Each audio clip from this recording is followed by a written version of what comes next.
you wanted the best, you've got the best podcast. The hottest podcast in the world. The Chris Voss Show, the preeminent podcast with guests so smart you may experience serious brain bleed. The CEOs, authors, thought leaders, visionaries, and motivators. Get ready. Strap yourself in. Keep your hands, arms, and legs inside the vehicle at all times, because you're about to go on a monster education roller coaster with your brain. Now, here's your host, Chris Voss. Chris Voss here from the Chris Voss Show. Ladies and gentlemen, the only things that makes official. Welcome to nearly 20 years and 3,000 episodes of the Chris Voss Show. Actually, it's more like 17, 16. I think it's 17 August. But we bring you all the most amazing minds. That's all the more reason why you should share the show with your family, friends, and relatives. Get everybody in the family, all the loved ones, or maybe the people you hate. Just subscribe to the show. I'll take anybody. For the love of God, go to goodreads.com/Chris Voss, LinkedIn.com/Chris Voss, YouTube.com/Chris Voss, and Chris Voss on the TikTok. Opinions expressed by guests on the podcast are solely their own and do not necessarily reflect the opinions of the host or the Chris Voss Show. Some guests of the show may be advertising on the podcast, but it is not an endorsement or review of any kind. Today's featured author is brought to you by Majestic Authors Media, specializing in strategic marketing and publishing to help authors reach their ideal audience and maximize their book success, turning powerful messages into global impact, one story at a time. Today, amazing young man on the show. We're going to be talking to him about his insightful book called Freddy the Falcon, In Honor, Your Father and Your Mother, by Reverend Leo. We've got him on the show. Welcome to the show, Reverend. How are you, sir? I am doing fine. Thank you very much, Chris. Thank you. Do you want me to call you Reverend or Leo? It would probably be better to call me Reverend because I am an ordained minister. All right. So, Rev, give us your .coms, websites, social media, wherever you want people to find you on the interweb, sir. They can find me on my website for my book, the series of my book, which is website3 with the numeral .me. revleo.website3.me. There'll be a link for it on the Chris Voss Show as well if you have trouble finding it. So give us a 30,000 overview of what's inside your book, Freddy the Falcon. Freddy the Falcon is a series that I've already written 10 manuscripts for. And I've got the first one, which is Freddy the Falcon, In Honor of Your Father and Your Mother. The second one is Judge Not. They both should be coming out very quickly. I wrote the books because of substitute teaching at a school district, and a lot of the kids, not all, but there's a lot of kids that just have no respect for each other, adults, and it's sad. Yeah. It's going downhill so bad, and we really need to get back to the church. Without faith, you're going to be lost forever. Yeah. We need to have people come back, and it is happening.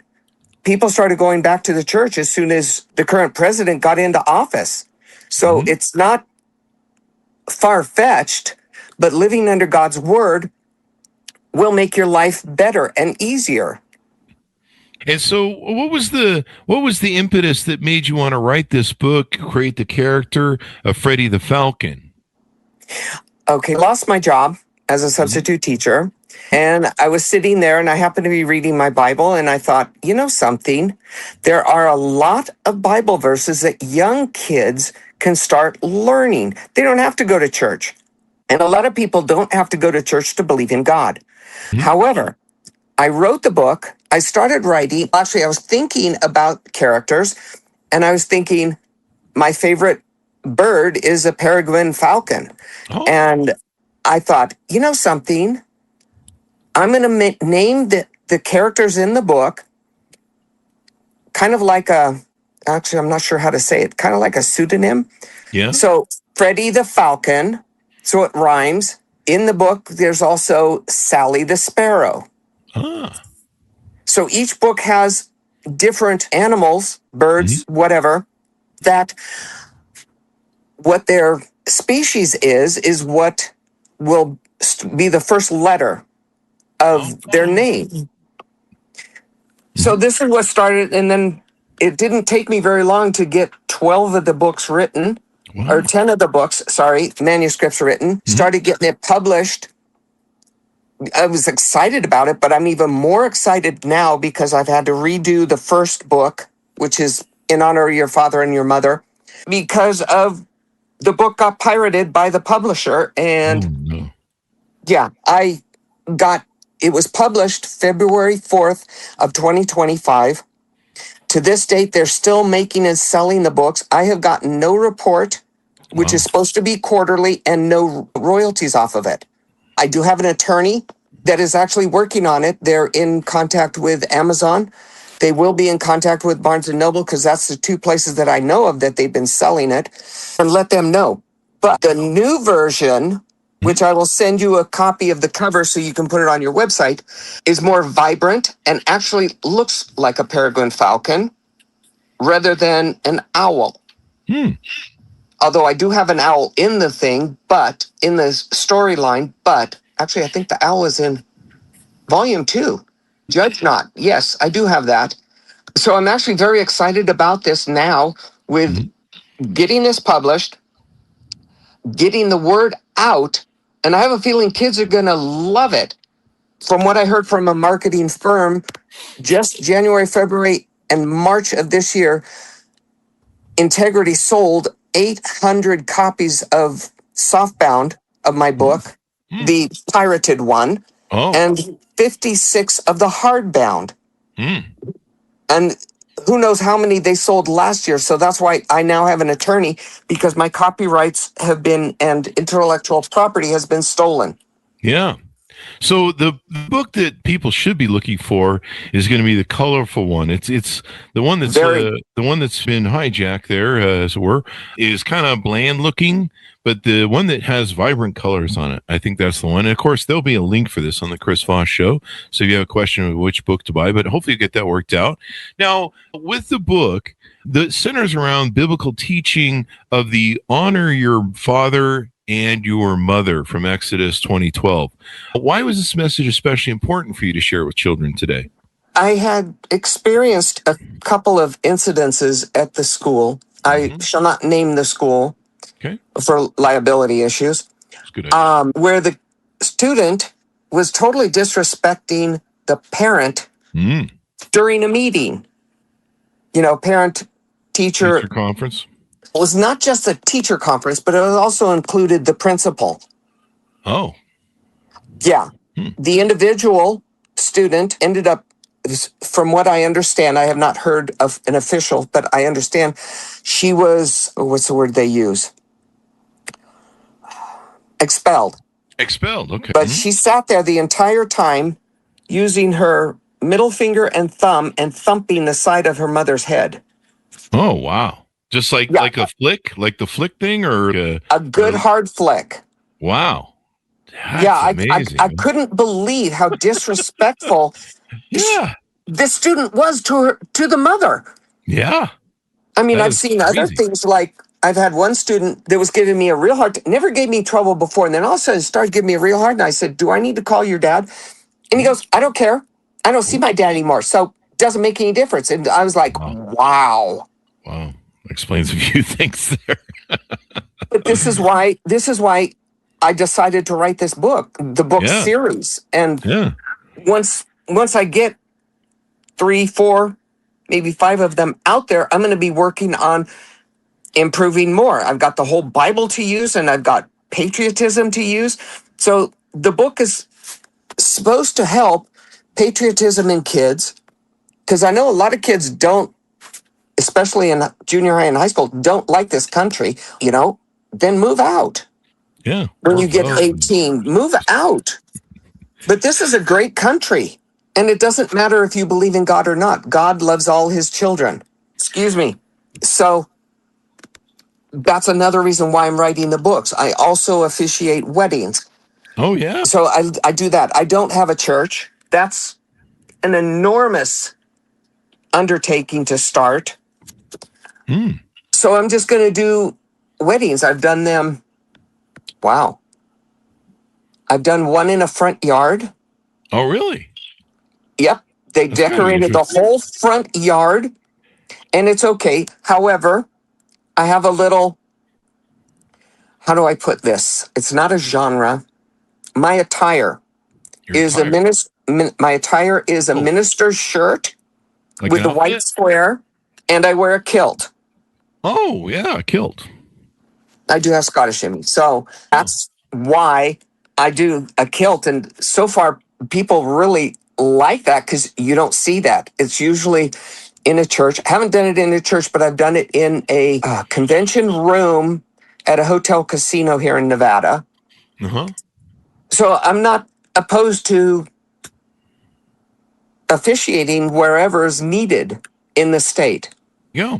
You do weddings and stuff, so you're pretty familiar. And how long have you been a reverend? When did you start in the church and then becoming a reverend? I actually was ordained, give me a second, August 4th of 2019. So this 4th, I will have been 27 years as an ordained minister. Oh, wow. It's not a new thing. I've been doing it. I do like it. A lot of people, younger kids that liked me, past tense, as a substitute teacher, I'd run into in the grocery store, Walmart, Home Depot. They're always very respectful, and they just enjoy talking to me. Oh, I had, this would become political, so I probably shouldn't tell you this story. it's up to you. Okay, I had a young Hispanic girl. Uh-huh. She really, really liked me as a substitute teacher, and she never gave me trouble whatsoever. Oh, wow. And she came to me during passing period because she saw me standing in the hall, and she asked me a political question, and I told her I can't answer that. And she said, why? And I said, the first time I substituted at the high school was for political science class. Oh, Okay, and what do you think U.S. history, U.S. government is? Political science. political science, yeah. So I said I was banned from talking politics, or I would be banned from subbing at the school. Oh, She goes, how am I going to get my answer? And I said, now that question I can answer. So I told her she needed, being in high school, and from what I understand, most high schools ban this book, don't allow it on campus. I told her, you need to read the book, and it's called The Prince. And the author is Machiavelli? Niccolo Machiavelli, and it was written in 1512, and it's still published, I believe, in 130 languages. Yeah, I have a copy sitting around here somewhere. I mean, I've read the book, and I was like, what? But I read it in English, not in Italian. A wonderful book, and it describes exactly how a certain faction in the country operate.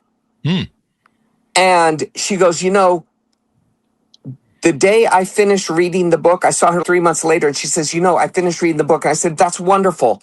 But she says, you want to know something better? I'm like, okay, what's that? She goes, the day I finished reading the book, I went down and re-registered as the other faction. Oh. And I'm like, good for you. Because it's an eye-opening, which is why the schools won't allow it to be on campus. The Prince? Machiavelli? Yep. Really? Gosh, wow, man. I mean, that's not here. Book. Oh. It is a classic book, but it is so factual. Yeah, it still is factual to this day. I use it as the leadership and management sort of to a thing. It's That's good that you do that, because that's very important. And back in 1512, the Holy Roman Catholic Church was very powerful. Yeah. Niccolo Machiavelli was imprisoned in 1512 and it escapes me right at the moment, but at the time, the current Grand Duke of Tuscany was reinstituted as the ruler in Florence. And since he had written philosophy and articles, Niccolo, he was put in prison. Yeah. That's when he wrote the book. And I try to tell everyone to read that book. It is so crucial to this country, even though it wasn't written here, crucial to this country to read good literature. And from what I understand, To Kill a Mockingbird has also been eliminated from schools. I think I've heard that. Yeah. Yeah. I mean, that's another classic book. Mm-hmm. It's a more modern book from the, I believe, 50s. Yeah. But I mean, it's a classic human story. I mean, there's a lot of people. It is. There's a reason these books are classics, because they're usually timely in what they teach. I mean, exactly. At least educating. You know, they're not teaching you how to kill people like To Kill a Mockingbird. They're teaching you about life and people's journeys and choices through life. You know, so maybe you don't make the bad mistakes, and maybe make the good stuff. Correct. Yeah. So how did this phase into what you were trying to teach in your book and get children or young people to understand?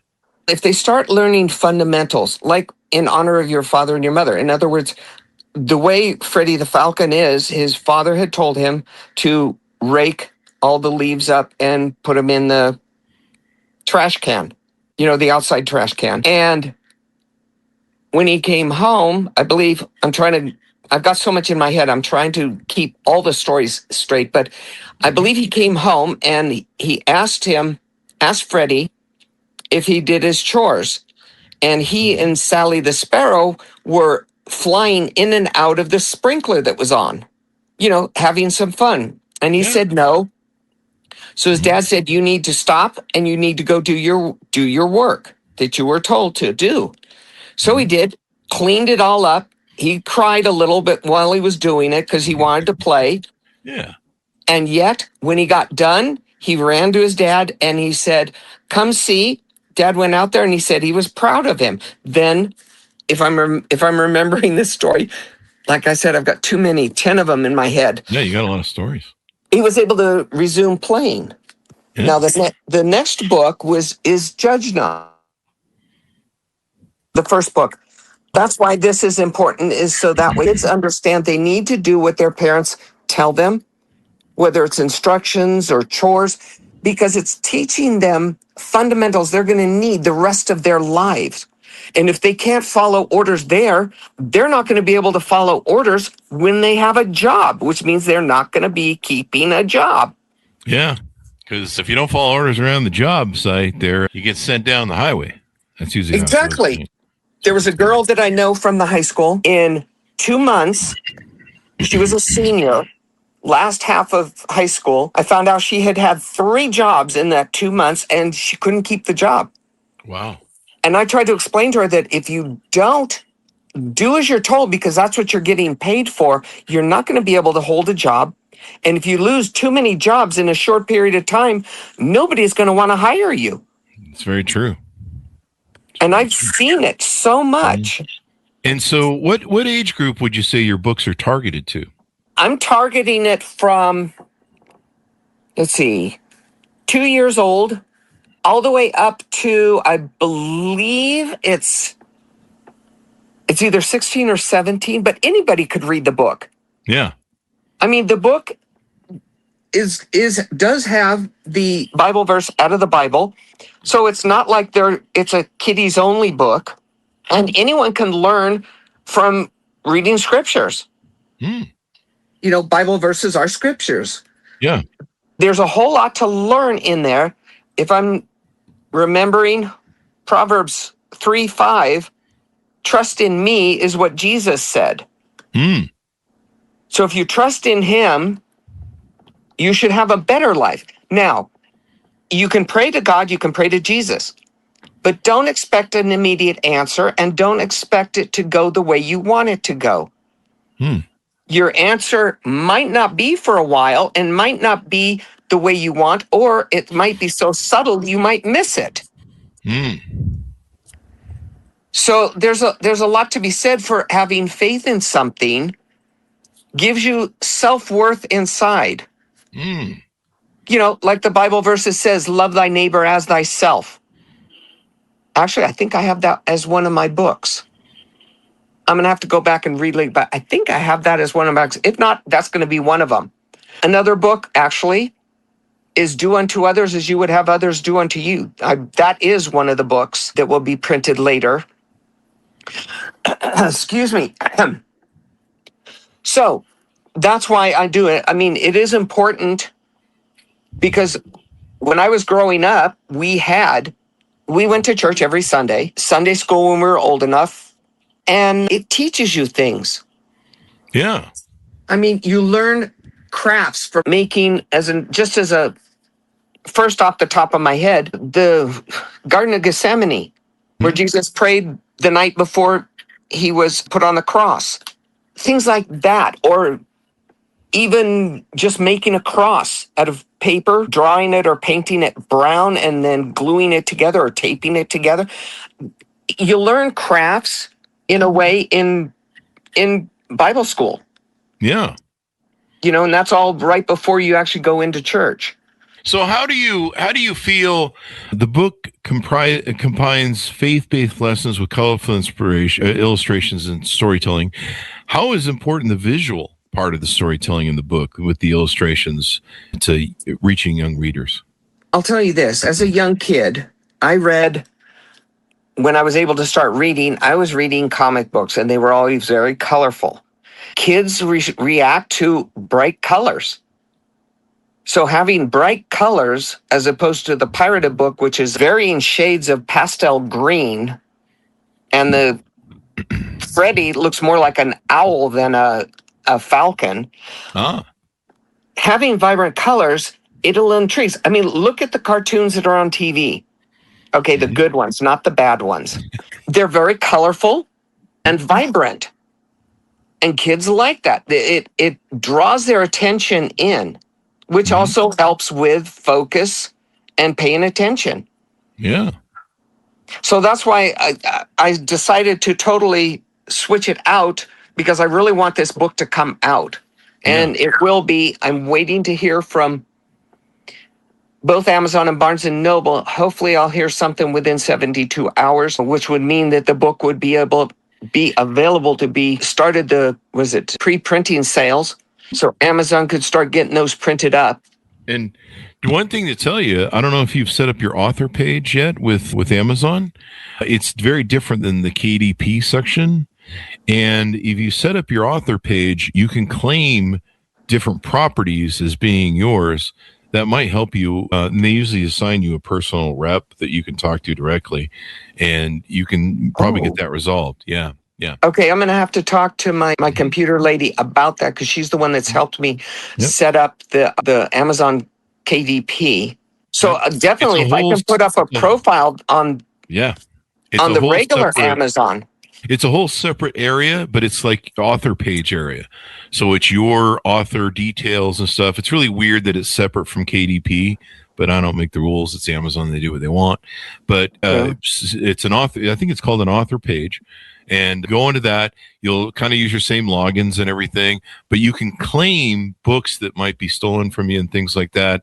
And if you're still having problems, I'm always able to get a rep online to talk to me. And since you're an author with them, they kind of care about making you happy. So you might try. I'm definitely going to do that as soon as I can. When the show's over, I'm going to talk to my computer lady and let her know about that. But I will tell you, the marketing company has already put their in-house attorneys on it, and they are in direct contact with Amazon right now. Good. And Amazon was not happy to hear, from what I understand. Yeah. I can't quote anything they said because I'm getting it third hand, that Amazon was not happy to find out it was pirated. Yeah. So I'm getting new IBSN numbers for the books. Good. Yeah, that's smart.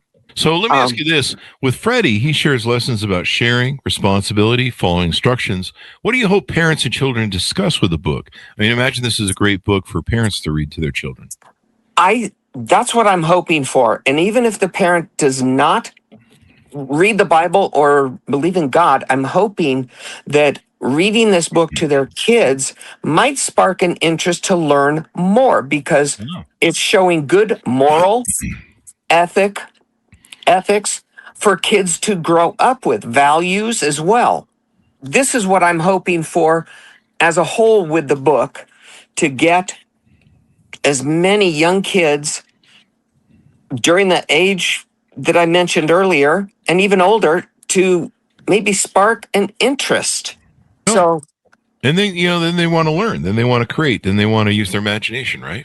Exactly. They're not, I'll tell you, they're not teaching kids imagination in the school. True. They're not teaching them how to write cursive letters so they can write in cursive. Mm. They're only doing block letters, and you can't sign documents with block letters. They won't accept that. But the kids have no clue as to how to sign their name. Huh. And it goes on and on and on. And I know I keep harping about this, but the faction that's in control of our school systems need to be, how do I put this delicately? You can just put it anywhere you want. They need to all be fired and hire people from the other faction that do believe in God and do believe in, oh my gosh, this brings me up. One of the books is, oh my gosh, I'm as you can see, I'm a little nervous, but it escapes me what Bible verse it is, but it is about he who hates his son spares the rod, but he who loves him is diligent to discipline. Okay, that is one of the books that I have written, because these kids are just being let loose because parents don't want to do their duty. Yeah. I mean, if they're going to have the responsibility of creating life, which is God's gift, in my opinion, they need to take the responsibility, put their feelings aside, their wants and needs aside, and look after their kids to raise them to be good. Yeah. Yep. So, Totally. So let's see. What else do we have? When do you plan on putting out the next book in the series for Freddy the Falcon? Okay, Freddy the Falcon, In Honor of Your Father and the Mother, that has been done. Amazon does have a copy of that, and they're now approving that. Okay. Judge Not is another book. It's volume 2 that has been illustrated completely. I've got all the documents, and that's ready to go to print. So as soon as I get an approval on Freddy the Falcon, In Honor of Your Father and Your Mother, then I'm going to submit Judge Not, and then I'm going to work on getting the illustrations done for 2 more books. All right. The manuscript. So I'm going to work on getting these out as quickly as I can. It does take money for the illustrators, but the illustrator that did the first 2 books, not the same person, 2 different, but it's almost identical, and they're going to do the whole series. However many books I do. And I'm like, I'm not just going to stop at 12. I mean, because there's plenty of Bible verses that people and kids can learn from. Yeah, you got a whole set of books there. Plus the patriotism. Two of the books that I can remember, can't remember the names of them, has both a Bible verse and an aspect of patriotism. If you can't love your country, you're in a world of hurt. Yeah. But you've got to be able to love yourself and love others. And if people don't want to be friends or like you, that's their problem. That's their problem. Move on. Yeah. There's plenty of people in this world that would be happy to be friends. Yeah. Not to bring a downer, but it was a shock to me that political science class was 2 days, turned out to be 2 weeks. The first day, I started talking to a girl. She got her work done, and she just sat there. So I called her over to the desk because the rest of them were taking their test. So I was whispering with her because something didn't seem right. And I started talking to her, what do you want to do when you get out of school? And she's, I don't know. What do you like to do? I like to cook and bake. I'm like, okay, there are culinary schools in Las Vegas. Was it Southern Nevada College? SNC, I believe that's it. Actually has a culinary department, and they have a restaurant that if you make a reservation, you can go in, and it's minimal, but it gives all the students the opportunity to learn how to set a place setting, Oh, wow. serve the food, cook the food, and they all rotate. Oh, really? So everyone gets to learn. And I'm like, oh my gosh, that is amazing. So I talked to her about that, and I was telling her about recipes. I gave her a couple recipes that I enjoy cooking, which are really good. Anyway, So I was there for 2 weeks and saw her every day, talked to her every day, and found out, was it 2 or 3 years later, ran into her. I said, how are you doing? She goes, I'm married. Oh, wow. And I'm like, oh, that's awesome. Yeah. But she goes, she asked me if I remembered the first day I subbed in that class, the political science class. And I said, yes.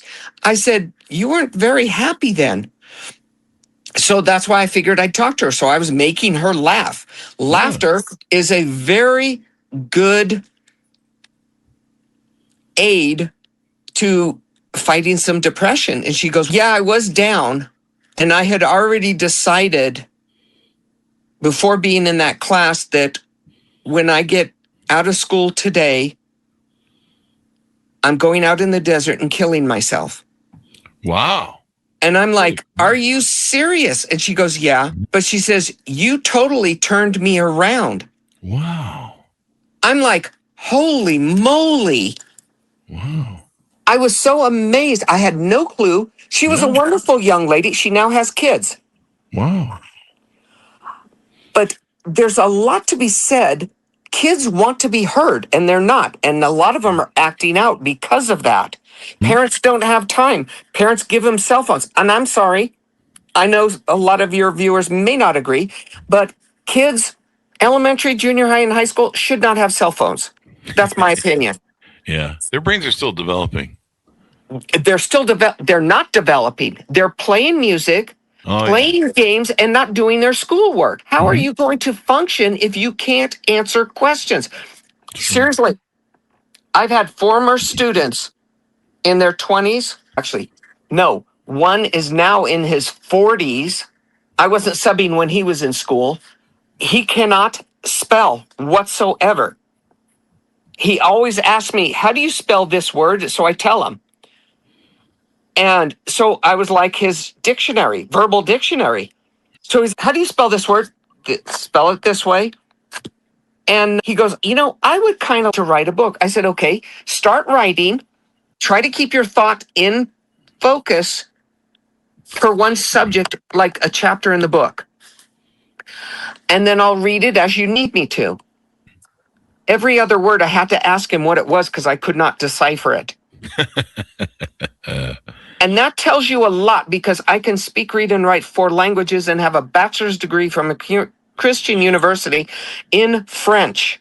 Oh, wow. So if I have to ask what this is, I've read documents, actually, when I was in Italy last October. I was at the church where my grandparents were baptized, going through the books. We went all the way back to 1690. Oh, wow. And reading them, the older it got, the harder it was. My cousin had to do most of the reading, but the younger ones, I could decipher them. I've read Portuguese documents going all the way back to 1772, before this country became a country. Oh. So reading documents, but you've got to learn how to read and read script. Yeah. But the kids aren't getting that. And they're not helping the kids. They're enabling them to be victims the rest of their lives. Yeah.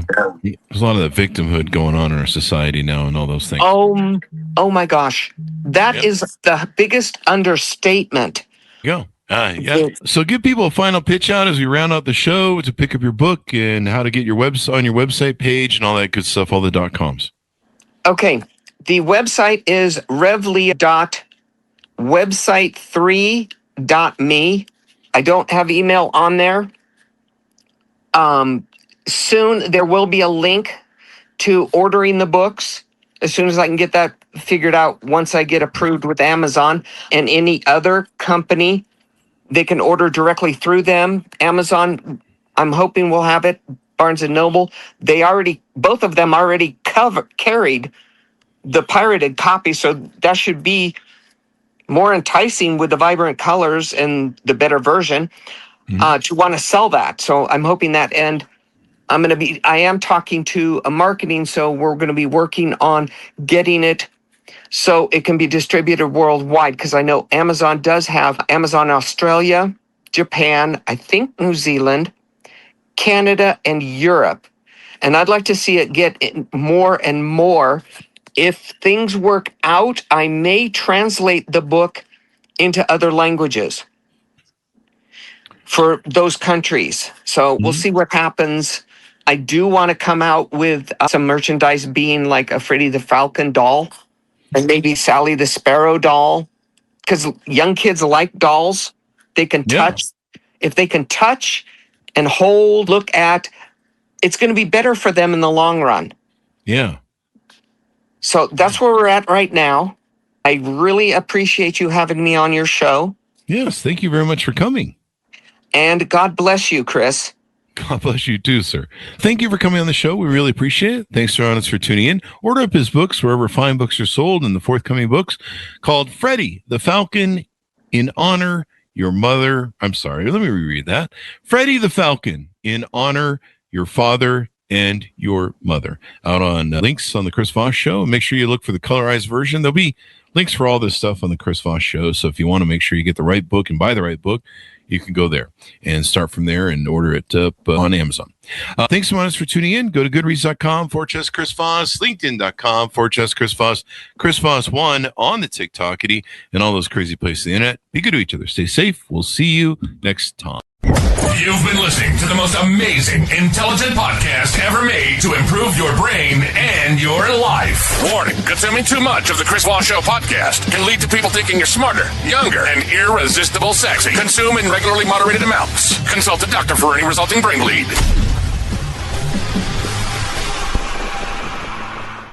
All right, Leo, great job. You did